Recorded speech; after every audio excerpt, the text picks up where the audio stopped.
Hi, Miss Karen. Ilang years ka na sa industry, bale? I think mag-8 years na ako.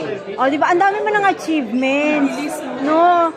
Yung as in hanggang international, di ba? Meron kayong mga awards. Doon sa dami na ba ng achievements mong yon? Meron ka ng farm? Farm? Yes. Meron ka ng farm? Wala akong farm ngayon, pero sa farm ako lumaki. At hindi ko na po maalala, Your Honor. So, ano pong message nyo sa mga kababayan natin?